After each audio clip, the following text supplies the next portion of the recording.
देखो देखो, ये आपकी E naught sine omega one t plus sine omega t है, omega two is greater than omega one. ये इक्वेशन दे रखी है लाइट की, ठीक है। Describe the equation of light. तो ये दो सुपर पोजिशन है, मतलब दो वेव मिल रही है, दो लाइट वेव मिल रही है वहां पर एक तरह की, ठीक है ना। और omega two is greater than omega one दे रखा है, ध्यान रखना है, क्वेश्चन बहुत फेमस है। हाँ, मॉडर्न फिजिक्स के प्रॉपर नोट्स बनने ही थे, मैं तब से यही तो कह रहा हूँ, जिसने अब इन चैप्टर्स के नोट नहीं बनाए वो 4-5 क्वेश्चन गलत ही करेगा मॉडर्न मेंस के एग्जाम में, ठीक है ना। 4 to 5 क्वेश्चन गलत होंगे, जिसने अभी 15-16 अक्टूबर तक मेहनत नहीं करी इनको लिखने में समझने में, वो अगले 2 महीने बाद बहुत पछताने वाला है दी मेन के पेपर में। 2 महीने नहीं, 3 महीने बाद जो भी पेपर है, नवंबर दिसंबर जनवरी, 3 महीने बाद जो पेपर होगा आपको, उसमें उसको काफी दुख होगा, ठीक है। तो देखो आपका, describe the equation of light, this light falls on the metal surface having the work function find out, find out the maximum kinetic energy of the electron coming out. तो अब मैक्सिमम एनर्जी कितनी होगी बाहर जो electron आएगा, अगर omega two is greater than omega one. तो इसमें बस ये ध्यान रखना है कि कौन सी फ्रीक्वेंसी चूज करें। तो मैक्सिमम काइनेटिक एनर्जी निकालनी है तो आप मैक्सिमम वाली फ्रीक्वेंसी चूज करेंगे, ठीक है ना। फार्मूला वही रहेगा H nu minus five not, but frequency कौन सी लें, दो फ्रीक्वेंसी का कॉम्बिनेशन है यहाँ पर जो वेव है, तो आप उसमें से ज्यादा फ्रीक्वेंसी वाली चूज कर लेंगे, ठीक है ना। आप उसमें से ज्यादा फ्रीक्वेंसी वाली चूज कर लेंगे, h nu two minus five naught. तो न्यू टू की जगह कितना आ जाएगा, omega two upon two pi आ जाएगा, बताइए। न्यू टू की जगह कितना आ जाएगा, omega two upon two pi आ जाएगा, बस ये आंसर हो जाएगा, ओमेगा वन का रूल खत्म। मैक्सिमम तो यही होगा जो सबसे ज्यादा फ्रीक्वेंसी वाली से निकलेगा, ठीक है। क्लियर है एकदम। ये वाला देखो, ये बहुत इंपॉर्टेंट क्वेश्चन है जो मैं कह रहा था ध्यान से समझना है, प्रोसेस की मैक्सिमम काइनेटिक एनर्जी हमने कैसे निकाली, ठीक है ना। जिसने वो ध्यान से समझा है वही इस क्वेश्चन को बता पाते हैं, वही इस क्वेश्चन को समझ पाते हैं कि मैं पूछ रहा हूँ maximum and minimum kinetic energy of electron reaching at the collector plate.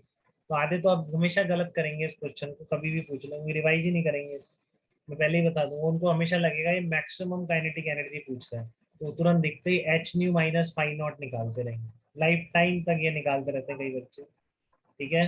वो इतना ध्यान ही नहीं दे पाते हैं कि ये पूछ रहा है reaching to the collector plate, यहाँ पर पहुंचने वाली इलेक्ट्रॉन की maximum and minimum kinetic energy कितनी होगी, वो यहाँ निकलने वाली नहीं पूछ रहा है। निकलने वाली पता है, मैक्सिमम होती है H nu minus five not, और जो मिनिमम होती है जीरो होती है वो, ठीक है ना। बात हो चुकी है, सबको क्लियर है। यहाँ से जो कलेक्टर, यहाँ से जो निकलेगा, भाई कलेक्टर, अच्छा ये क्या बोलते हैं इसको, एनो कैथोड होता है, कैथोड कलेक्टर एनोड है ना। तो यहाँ पर पहुंचने वाली मैक्सिमम और मिनिमम काइनेटिक एनर्जी कैसे निकालोगे बताओ, तो यह जो निकाल सकता है ये चीज, इसको समझ में आ गया कि मैं क्या कह रहा हूँ।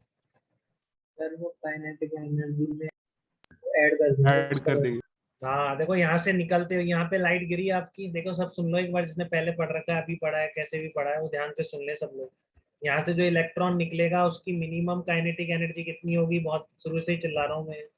और मैक्सिमम जीरो। काइनेटिक एनर्जी कितनी होगी, हाँ मिनिमम जीरो, मैक्सिमम कितनी होगी H nu minus. H nu minus five not. निकलने वाली है, पहुंचने वाली के लिए क्या करना पड़ेगा आपको, यहाँ से यहाँ तक वर्क एनर्जी थ्योरम नहीं लगानी पड़ेगी।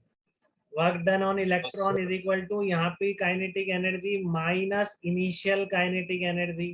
तो यहाँ पर जो काइनेटिक एनर्जी पहुंचती है वो कितनी होती है, यहाँ से निकलने वाली kinetic energy plus E into capital E into D को क्या लिख देते हैं, potential difference between both electrons, तो ऐसे आ जाता है, ठीक है। तो यहाँ पर पहुंचने वाली की जो काइनेटिक एनर्जी है दैट इज इक्वल टू निकलने वाली काइनेटिक एनर्जी यहाँ पर plus charge on electron into V naught, ऐसे लिख देते हैं इसको, ठीक है। Charge of electron into V naught, इस तरीके से हो जाएगा, ठीक है। तो अब आपकी ये मैक्सिमम और मिनिमम सारी, ये तो फिक्स हो गया, ये थोड़ी चेंज होगा, ठीक है ना। ये तो फिक्स हो गया आपका ई वी नॉट, तो कितना है, कलेक्टर पोटेंशियल 2 वोल्ट है, ठीक है ना।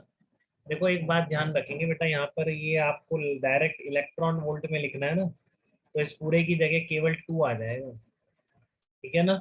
क्यों, क्योंकि वोल्टेज में दे रखा है। आप कहोगे नहीं, यहाँ पर मैं, यहाँ पे पहले ई से मल्टीप्लाई करोगे तो जूल में आएगी, ठीक है ना। E अगर 1.6 इंटू 10⁻⁻19 इंटू पोटेंशियल डिफरेंस करोगे तो ये वर्क डन किस में आएगा, Q इंटू वी करा है ना हमने, Q इंटू वी, तो ये किस में आएगा, जूल में आएगा। ठीक है, अब आप इसको इलेक्ट्रॉन वोल्ट में कन्वर्ट करने के लिए 1.6 इंटू 10⁻⁻19 से डिवाइड करोगे तो ये कट जाएगा।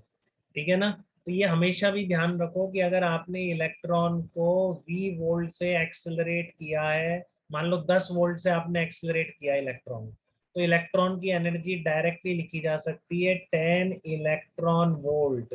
ये वही फंडा है बिल्कुल ही। ठीक है, तो दोबारा नहीं बताऊंगा, अब एक बार सुन लो, बहुत ज्यादा यूजफुल है कि एक इलेक्ट्रॉन को अगर 10 वोल्ट से एक्सेलरेट कर दे, तो अभी आप क्या करते थे इलेक्ट्रोस्टैटिक में, Q इंटू वी, फिर वो जूल में एनर्जी निकालते थे, यही करते थे। Q कितना ले लोगे, 1.6 इंटू 10⁻⁻19 ऐसे करोगे आप। ठीक है ना, और करते ही थे ऐसे, इलेक्ट्रोस्टैटिक तक यही था कि Q चार्ज को V वोल्ट से एक्सेलरेट किया, Q into V joule energy आ गई। ठीक है, बट यहाँ पे ध्यान रखो, इलेक्ट्रॉन को 10 वोल्ट से करोगे तो डायरेक्टली एनर्जी क्या लिख सकते हो, 10 इलेक्ट्रॉन वोल्ट। यहाँ भी वही चीज है, एनर्जी लिख रहा हूँ ना, E इंटू वी नॉट। ठीक है, तो मैं डायरेक्टली इसको इलेक्ट्रॉन वोल्ट में क्या लिखूंगा, +2 लिख दूंगा, तो ये इलेक्ट्रॉन वोल्ट में ही चलेगा। ठीक है, तो पहुंचने वाले इलेक्ट्रॉन्स की काइनेटिक एनर्जी का ये फार्मूला है। अब आपको ये मैक्सिमम चाहिए, तो इसकी मैक्सिमम और मिनिमम वैल्यू पुट कर दो। मिनिमम वैल्यू क्या है, 0 है, तो 0 पहुंचने वालों की मैक्सिमम काइनेटिक एनर्जी है 2 इलेक्ट्रॉन वोल्ट। ठीक है, यहाँ पर पहुंचने वालों की मिनिमम काइनेटिक एनर्जी कितनी है, 2 इलेक्ट्रॉन वोल्ट। अब 2 जीरो, electrovolt. आधे बच्चे जीरो टिक करते हैं इस पे, मिनिमम काइनेटिक एनर्जी 0, मैक्सिमम होगी क्योंकि सर ने कहा था यहाँ से यहाँ तक वेरी करेगी। ठीक है, बट पढ़ो तो सही बेटा, इसने पहुंचने वाली पूछी है कि प्लेट पर पहुंचने वाले, तो पहुंचने वालों में वर्क हो गया ना इलेक्ट्रिक फील्ड का, तो थोड़ी वहां से भी एनर्जी आ गई, तो 0 कैसे होगी। ठीक है, तो कितनी होगी, मिनिमम तो हो गई 2 इलेक्ट्रॉन वोल्ट, और मैक्सिमम के लिए आपको यहाँ से भी मैक्सिमम निकालनी पड़ेगी। तो देखो h⁻⁻⁵0 कितना आएगा, दे रखा है ना सब आपको, ये लेमडा दे रखा है, तो hc/λ-ϕ0 लगा दो, तो कितना आ रहा है वो, hc/λ-ϕ0 आ रहा है यहाँ से 1.7 इलेक्ट्रॉन वोल्ट आ रहा है। ठीक है, तो ये मिनिमम 0 था, h⁻⁻⁵0 आपने निकाला, तो आप देख लेना निकाल के 1.7 इलेक्ट्रॉन वोल्ट आ रहा है।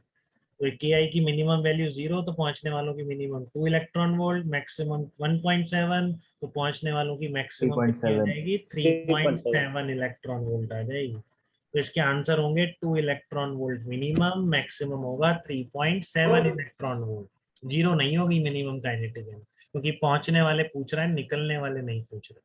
तो आज से सब बच्चों को ध्यान आ गया क्या, निकलने वाले इलेक्ट्रॉन्स और पहुंचने वाले इलेक्ट्रॉन्स में डिफरेंस, बोलिए। Yes. yes तो sir गलती तो नहीं करेगा इसमें बिल्कुल भी।